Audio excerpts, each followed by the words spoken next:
صحیح تبلیغی وہ ہے جو مرکز کی ہدایات کے مطابق تبلیغ کا کام کرے، اور غلط وہ ہے جو مرکز کی ہدایات کو چھوڑ کے اپنی مرضی سے کام کرے۔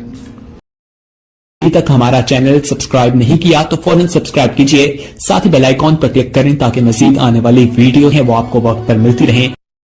فرعون اور قارون کو اس بات کا حسد کھائے جا رہا تھا کہ ملک اور مال کے مالک تو ہم ہیں، لیکن عزت اور وقار ان دونوں درویشوں موسیٰ اور ہارون علیہ السلام کو میسر ہیں۔ تو فرعون ان دونوں پیغمبروں کی مخالفت میں اپنا ملک اور سلطنت داؤ پر لگا دیا، یہاں تک کہ جس دریا اور نہروں پر اسے فخر تھا اور کہا کرتا تھا علی سلی ملک مصر وہذہ الانہار تجری من تحتی، اسی دریا میں اسے غرق ہونا پڑا۔ اور قارون کو اپنے مال و دولت پر ناز تھا، اس نے موسیٰ علیہ السلام اور ان کی تبلیغ کو تباہ و برباد کرنے کے لیے عورت کو خریدا، پیسے دیے، زنا کی تہمت لگانے کے لیے۔ بالآخر حضرت موسیٰ علیہ السلام کی بددعا سے قارون اور اس کا مال اور وہ عورت سب کے سب زمین میں دھسا دیے گئے اور قیامت تک دھستے ہی رہیں گے۔ فرعون کا غرق ہونا حضرت موسیٰ علیہ السلام کا بحری معجزہ تھا، اور قارون کا خسف یعنی زمین میں دھسنا موسیٰ علیہ السلام کا بری یعنی خشکی کا معجزہ تھا۔ عالمی شورا والوں نے پہلے قارونی طرز بغاوت کو اپنایا اور وقت کے درویش امیر عالم حضرت جی رابع کو رسوا کرنے کی خاطر عورت کو استعمال کیا۔ مولوی یاسین میواتی کو دولت دے کر اس فقیر میواتی سے جھوٹ بلوایا۔ جب میواتی یاسین سے 4 عینی شاہدین مانگے گئے تو وہ فرار ہو گیا، اور آج تک عالمی شورا والے اور مولوی یاسین میواتی اپنے الزام زنا کی پاداش میں گواہ نہ پیش کرنے کے باعث ذلت کے اندھیروں میں پھنستے جا رہے ہیں اور امت مسلمہ کی نظروں سے گرتے ہی جا رہے ہیں۔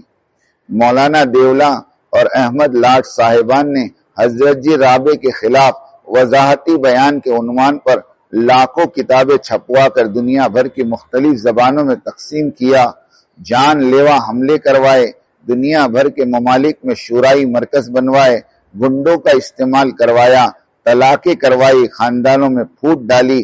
جب کچھ نہ بن سکا تو پھر حکومت والوں کا سہارا لیا، اور مرکز نظام الدین ہمیشہ کے لیے بند رہے، کبھی کھلنے نہ پائے۔ یہ سب کچھ محض حسد کی آگ میں جلتے رہنے کی وجہ سے ہوا۔ حسد اس بات کا رہا کہ ہم اور ہماری قوم ہر حال میں الیاسی خاندان کے اس درویش نما مولوی سعد پر کئی وجہ سے اعلیٰ اور عرفہ ہیں۔ مال، مدارس، علماء، ملکوں کے تبلیغ ذمہ دار، ہمارا صوبے گجرات، مرکز Raiwind, Kakrail, Bombay, south Africa, England, Canada, Panama, Trinidad, Barbados, یعنی مشرق اور مغرب، شمال اور جنوب کے سارے ممالک کے تبلیغی کام کرنے والے ہماری قوم میں سے ہیں، اس لیے مرکز نظام الدین پر بھی ہماری حکومت ہی چلنی چاہیے۔ اور مولانا زبیر الحسن صاحب کی تدفین کے بعد شورائیوں نے کہا، مولوی سعد صاحب آپ اپنا کنبہ لے اور کاندھلا چلے جائیں، اب مرکز نظام الدین کو آپ کی کوئی ضرورت نہیں، ہم نے ٹرک کا انتظام کر دیا ہے۔ یعنی اب ہدایت کاندھلا سے نہیں بلکہ دیولا سے پھیلے گی۔ ان شورائیوں نے اپنی طاقت اور پاور کو ثابت کرنے کے لیے احتسابی ضرب و تقسیم میں سب شامل کیا، مگر ایک بڑی غلطی ان سے یہ ہو گئی کہ انہوں نے زمینی خداؤں کو تو اپنی لسٹ میں شامل کر لیا، مگر آسمانی یعنی حقیقی خدا کو فراموش کر دیا۔ اور اسی حقیقی آسمانی رب ذوالجلال نے ان شورائیوں کے سارے زمینی خداؤں کو ان کے مال و دولت اور علم اور حرفت کی زمینی طاقتوں پر پانی پھیر دیا، اور دیکھتے ہی دیکھتے 7-8 سالوں میں یہ لوگ کمثل العنکبوت یعنی مکڑی کا جالا ہو کر رہ گئے۔ جنہوں نے بھی اس طاغوتی شورائیوں کا سپورٹ کیا اس کا بھی بیڑا غرق ہوا۔ دارالعلوم دیوبند ہو کہ تجار اور علماء ہو، رائیونڈ ہو کہ ککرائل ہو، فرد ہو کہ مجمع ہو، سب کی ساکھ پلید ہو گئی۔ مدارس کے چندے 100% سے گر کر 10% پر آ گئے۔ مولانا دیولا صاحب نے تو یہاں تک فرمایا تھا کہ ابھی تو ہم نے مولوی سعد کے خلاف دارالعلوم دیوبند کا فتویٰ استعمال کیا ہے، اگر وہ عالمی شورا کو تسلیم نہ کریں گے تو ہم حکومت کو بھی استعمال کریں گے۔ اور واقعیتاً دیولا صاحب آج تک اپنا وعدہ نبھا رہے ہیں۔ مرکز نظام الدین کے لیے کورٹ کی تاریخ آتی تھی تو رشوت دے کر اس تاریخ کو آگے بڑھا دیا جاتا تھا۔ اس طرح 3 سال تک فقط تاریخ آگے بڑھتی رہی اور حضرت دیولا اس کی پشت پناہی کرتے رہے۔ مولانا ارشد مدنی دامت و برکاتہم نے فرمایا تھا کہ مولوی سعد صاحب سے کہو ایک زینہ نیچے اتر کر عالمی شورا کو قبول کر لے، دنیا بھر میں سے 1 گھنٹے میں سارا جھگڑا ختم کرا دیں گے۔ ان بزرگوں کے بیانات کی آڈیو کیسٹ موجود ہے۔ مولانا دیولا اور مولوی نذر الرحمان صاحب نے ساری تبلیغی دنیا کو جلتی ہوئی آگ میں جھونک کر اب اصلاحی خطوط لکھ رہے ہیں۔ تبلیغ والے آپ لوگوں کے فتنے خبیثہ کو کبھی بھولے ہیں اور نہ کبھی بھولیں گے۔ مولوی ابراہیم دیولا اور مرکز رائے کی عالمی شورا پر حضرت الیاس صاحب نور اللہ مرقدہ کی 100 سالہ تبلیغ کو توڑنے کا بدترین الزام ہے اور یہ الزام قیامت تک لگا رہے گا۔ اس کا علاج یہی ہے کہ عالمی شورا والے مرکز نظام الدین جائے، توبہ کریں، اپنی غلطی اور بے راہ روی کا اقرار کریں تو ہی یہ گھناؤنا قصور معاف ہو سکتا ہے۔ اس کے سوا کوئی اور چارہ نہیں۔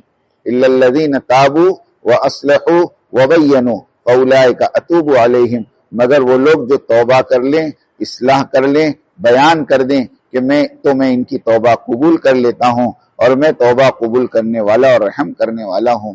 عام آدمی سے توبہ و اصلاح کا حال کا مطالبہ ہے، مگر خواص سے 3 باتیں مطلوب ہے۔ نمبر 1 توبہ کرے، نمبر 2 اپنی حال کی اصلاح کرے اور نمبر 3 اپنے گمراہ رہنے کا اعلان کرے، تاکہ عوام الناس اس گمراہی کو جان لے اور ان کا ایمان اور عقیدہ محفوظ ہو۔ امیر و امارت دین اور اسلام کے دعوتی امور اور عبادتیں توقیفی ہیں، یعنی ان کی ادائیگی کی ترتیب اور شکلیں قرن اول سے لے کر آج تک جوں کی تو موجود ہیں۔ ان میں تبدیلی ہرگز نہیں لائی جا سکتی، جیسے نماز، روزہ، زکوٰۃ، حج، نکاح، میت، تجہیز، تکفین، تدفین وغیرہ وغیرہ، یہ سب عبادتیں اپنی اصلی شکل میں موجود ہیں، لیکن اگر کوئی ان میں سے کسی قسم کی تبدیلی لانا چاہے تو اس تبدیلی کو ہرگز قبول نہیں کیا جا سکتا۔ اسی طرح امارت اور امیر کی ترتیب، یعنی امیر، بیعت، اطاعت، سننا، ماننا، یہ سب توقیفی امور ہے۔ ان امور میں بھی تبدیلی نہیں لائی جا سکتی۔ اگر کوئی تبدیلی لانے کی کوشش کرے گا تو وہ شرعی طور پہ مجرم ہوگا۔ جس طرح دیگر عبادتوں کی شکل اور اس کو ادا کرنے کے طریقے کو بگاڑ نہیں سکتے اور تبدیل کرنے کی گستاخی نہیں کر سکتے، اسی طرح امیر اور امارت اور اس کے نظام کو تبدیل کرنا شریعت کے منصوص طریقے کو ڈھانے اور اسے تبدیل کرنے کا جرم متصور ہوگا۔ تنبیہ: دیولا اور لاٹ صاحبان کا شورائی نظام امارت اور امیر کی توقیفی شکل کو مسخ کرنے کی مکمل یہودیوں کی سازش ہے۔ حالانکہ صحیح حدیث میں حضور صلی اللہ علیہ وسلم کی پیشن گوئی کے مطابق آخری زمانے میں خلافت علی منہاج النبوہ قائم ہونے والی ہے۔ دشمنان اسلام امارت اور خلافت کی اس توقیفی شکل کو ہی ختم کرنے کے در پر ہیں، تاکہ خلافت علی منہاج النبیہ والی پیشن گوئی کو وجود میں آنے کا موقع اور محل ہی باقی نہ رہے، اس لیے وہ عمارت کو ہی ختم کر دینا چاہتے ہیں۔ اسی طرح تصور قیام عمارت کو ہی نسیم منسیہ کر دیا جائے۔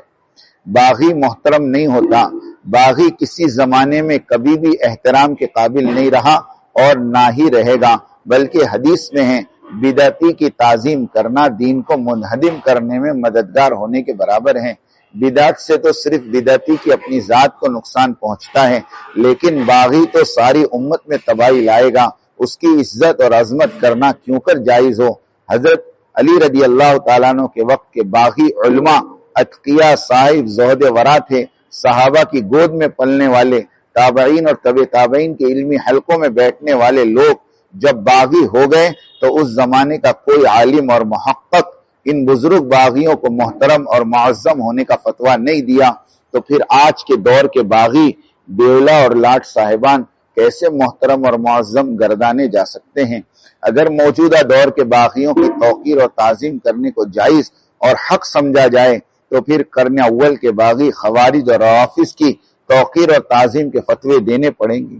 قاتل حضرت عمر ابو لولو اور قاتل حضرت علی عبد الرحمن ابن ملجم رافضی اور خوارجی کی بھی عزت کرنی پڑے گی، اس لیے کہ یہ بھی اپنے وقت کے دیندار مسلمان کہلاتے تھے۔ ان کا ظاہری اسلام تو درست تھا، مگر یہ امیر کے نظام کے خلاف تھے۔ باغی اور دشمن تھے، آج بھی بے عینی ہی وہی حال شورائی علماء اور ان کے متبعین کا ہے۔ ان کا دین اور اسلام سے بھی ظاہری طور پر درست ہے، لیکن خوارج اور روافظ کے نقش قدم پر چلتے ہوئے یہ بھی امیر اور امارت کے نظام کے مخالف ہیں، باغی ہیں، دشمن ہیں، تو پھر یہ کیسے معزز اور مکرم ہو سکتے ہیں؟ شیخ دیولا اور لاٹ صاحبان اور رائیونڈ کے شیوخ، اسی طرح بنگلہ دیش کے شیوخ کا موازنہ قرن اول کے باغیوں سے کر کے دیکھ لے، رکھتی برابر کا فرق نہیں پائیں گے۔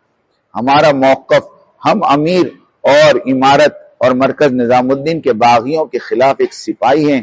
جو بھی مشروع امارت اور امیر کے خلاف آواز اٹھائے گا ہم اس کا تعاقب کریں گے۔ ہم نے سوچ سمجھ کر یہ قدم اٹھایا ہے۔ ہم اللہ تعالیٰ کی مدد سے 1000 کے قریب قسطیں لکھ ڈالی۔